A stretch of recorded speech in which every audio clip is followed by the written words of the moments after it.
Alabama football loses another top talent from in the state to Oregon. But a lot of people have questions about what will happen before December. Stick around. Let's talk about it. This is Way Offsides. 3, 2, let's go.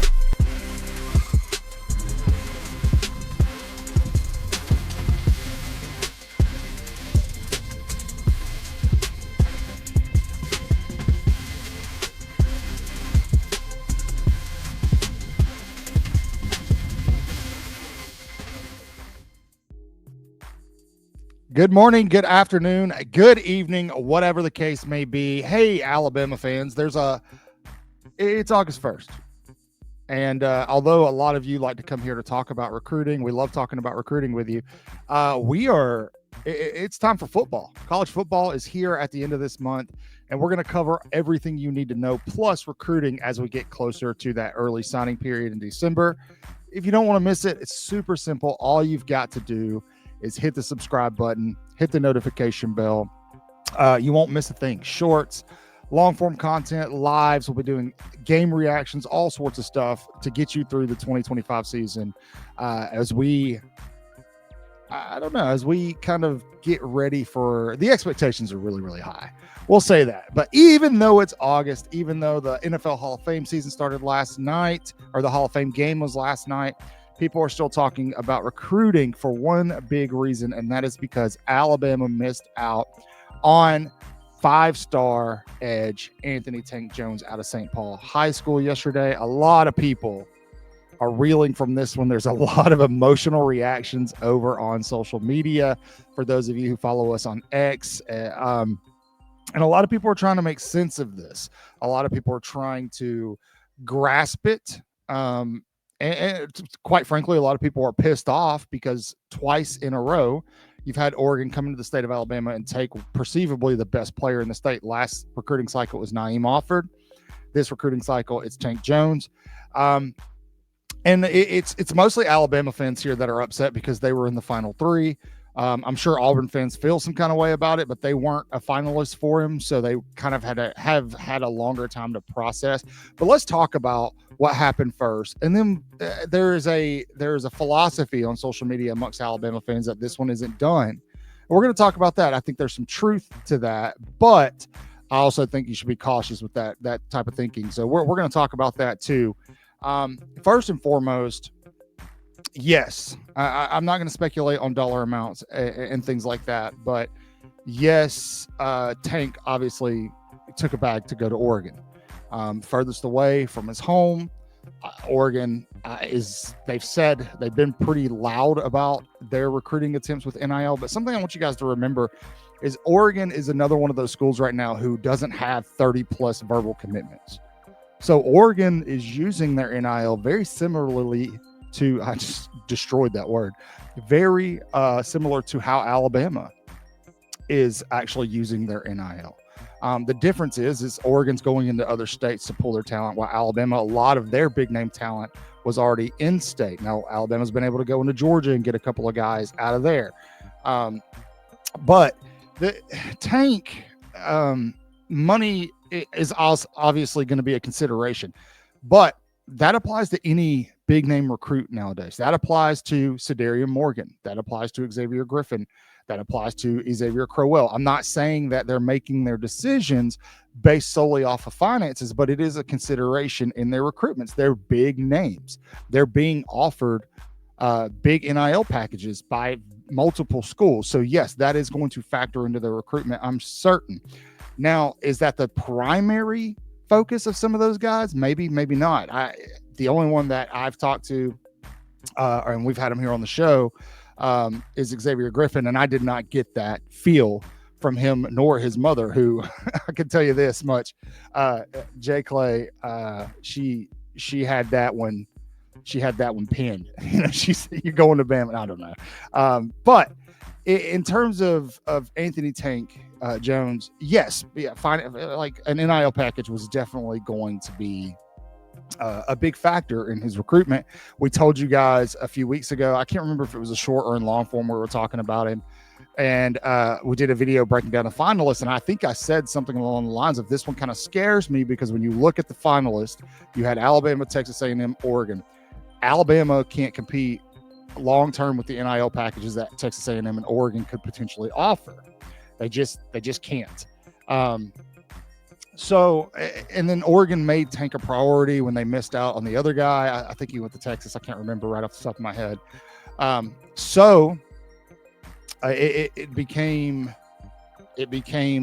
probably, I would say, their foremost thought up there in Eugene, Dan Lanning, Tosh Lupoi, those guys, to get Tank Jones to Oregon. And it worked. Now, I think something else that you have to really consider is the money thing. The NIL thing's a wash. Unless a recruit is obviously trying to get schools into a bidding war, which I'm not for. I think that's dirty. I think that's I don't like that. Unless a recruit is actively trying to do that, you kind of have to wash out the fact that they chose money, because that's just the game nowadays. That is a recruiting tool. Now, I think within the fans' mindset, there's this perception that if somebody's going somewhere because of money, that they're not loyal, they're not making the right decision, they're whatever the case may be. But really, they're doing what they think is best for them. Now, these are kids, 17, 18-year-old kids. That's to be determined at a later date if Oregon is the right place for Tank Jones. But I'll tell you this, it also is the place where he's probably going to get the earliest amount of playing time. And so the kid, with his frame, his skill set, how twitchy he is, he's still a project. He's still got a lot of work to do at the next level, but he can get in and almost play, I don't want to say immediately, but pretty early at Oregon. That likely wasn't going to happen at Alabama. So that's a consideration that not a lot of people are talking about, because everybody wants to blame it on money, which is fine. That's a big deal. That's part of the game. Recruits are going to go places because of bags. It happens, but that's the current, that is NIL. That is college recruiting right now. And my advice to you is, if you don't like that, if that doesn't sit well with you, then don't follow recruiting anymore, because that is where we are. And it's not going to slow down anytime soon. It's really not. And so now, Jones, also, what you have to understand is there are a lot of people who grow up in states like Alabama, Georgia, those flyover states in the Midwest, that just want to get out of those states. They want to go somewhere else and experience something different. I did. I wanted to get out of Alabama, experience something different. So I went to the Army. Really stupid decision compared to taking a couple $1 million to go to Eugene, Oregon. I understand that, but I wanted to get out and do something different. And I did. Now, that was always home. It's still home. There is no place. As soon as I got out of the military, I was back in Alabama. I don't live there now. I moved for work, but Alabama is my home. It's where I grew up. It's where I spent the majority of my off time as an adult. But there's a lot more outside of those state boundaries that some kids want to go experience. And when they get the opportunity to do that, they're going to do it. And that's okay. That's fine. We want, a lot of folks are talking about development with Jones. Well, good luck getting developed at Oregon, this and that. I mean, in the sense of being an edge rusher at Alabama, there's not a lot of evidence for him right now as a recruit. I'm just trying to play devil's advocate. For him as a recruit, there's not a lot of evidence right now that this staff can develop him into a first-round talent. So let's take that into consideration. Say, okay, Alabama's off the table. It's between Texas A&M and Oregon. I think in recent years, the past 5 or 6 years, Oregon's probably been a little bit better in that sense. All right.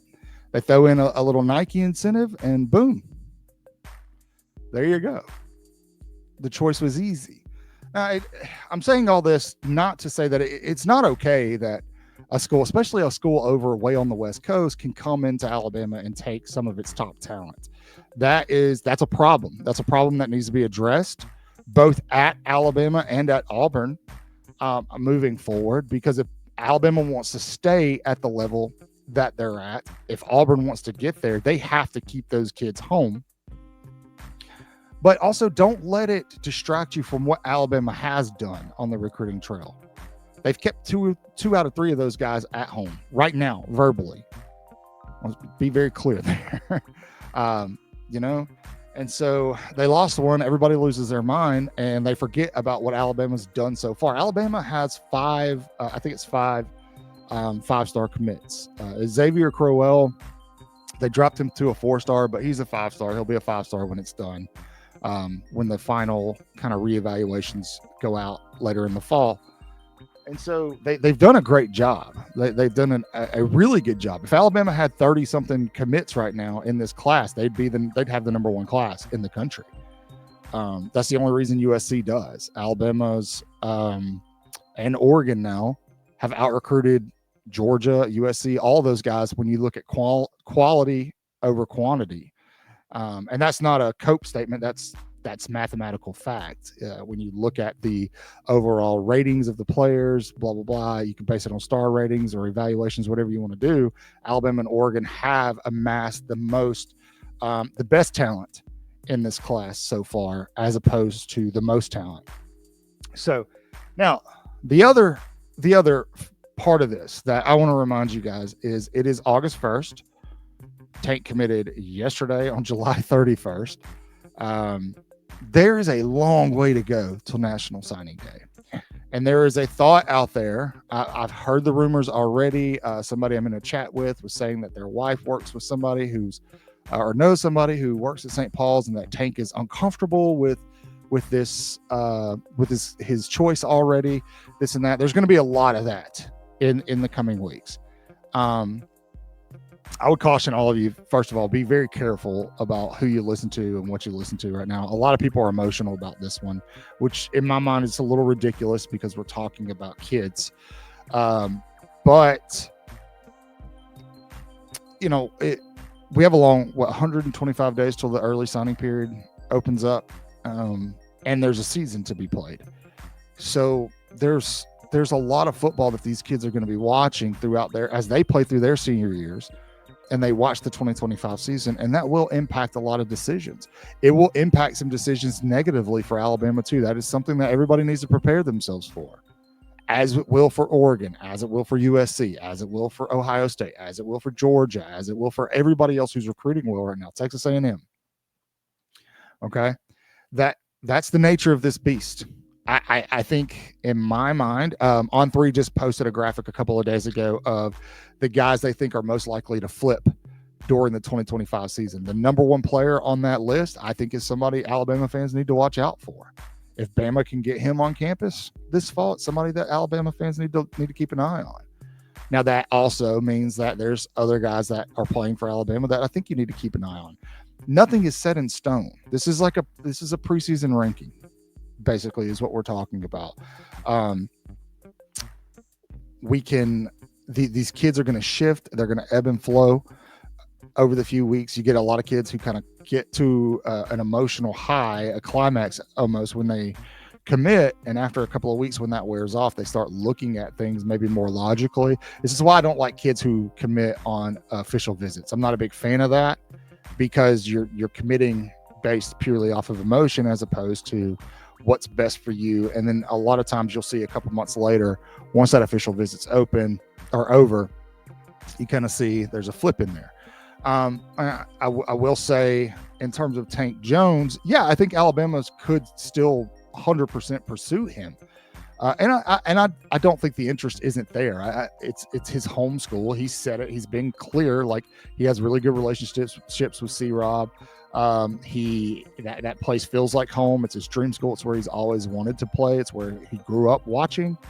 So Alabama's not out of it, but unless Alabama decides to be out of it. And I will say, the night before the commitment, if you're on the message boards and things like that, there were some statements made by either Tim Watts or Andrew Bone, I can't remember, but talking about how Alabama was potentially walking away from the situation because the bidding was getting too high.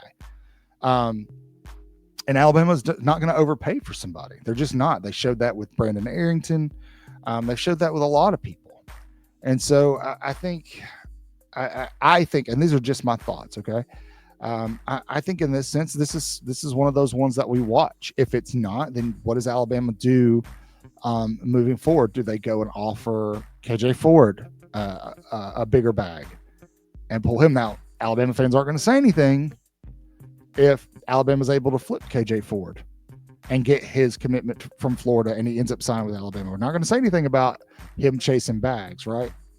No, because it's in our favor. So, the door swings both ways. I like to try to keep it realistic, but, do your thing. It's social media. Who really cares? But I will say I've seen a lot of hate from Alabama fans online in comment sections to Tank, and that is not helping at all. This kid hasn't signed a contract. He hasn't signed a national letter of intent. He hasn't signed financial aid paperwork. He hasn't signed anything other than verbally committing somewhere. And if there is the potential for him to change his mind before December and stay at home, then reading through comments of hate-filled Alabama fans, it doesn't help the situation at all. Now, I'm not saying you can't be logical in a comment section. I'm not saying you can't do anything. You can do whatever you want. This is America. You have that right. I'm just saying it's not helpful. And sometimes it's better to try to be smart about what you tweet at recruits, what you say to recruits, what you DM recruits. And so in this sense, hey man, doors always open at Alabama. Good luck wherever you end up. Roll Tide. It goes a lot further than trying to call him a money chaser or NIL merchant or whatever. This is a kid. This is a young man who is making one of the most important decisions he's ever had to make in his life up until this point that most of us haven't experienced. And he was pretty vocal leading up to this about how stressful it's been and how he just kind of wanted it to be over with. And so, maybe if some of the things that are being said out there about how he's not really comfortable with this decision or this or that, if that's true, I wouldn't be surprised. You could kind of visibly see it on interviews he's had. Like he really was uncomfortable. He really was kind of just over this process. So I would encourage you all to be supportive, because if there is the potential shot that he does flip that verbal and signs with Alabama before it's done, which I think is a legitimate consideration. I absolutely do. I don't think it's out of the realm of possibility. You just have to consider if Alabama's going to be able to or want to give him what he wants, as opposed to Texas A&M or Oregon, or maybe even an Auburn or somebody squeaks their way back in there. You have to realize that what we say to these kids on social media, they do see it, they do read it.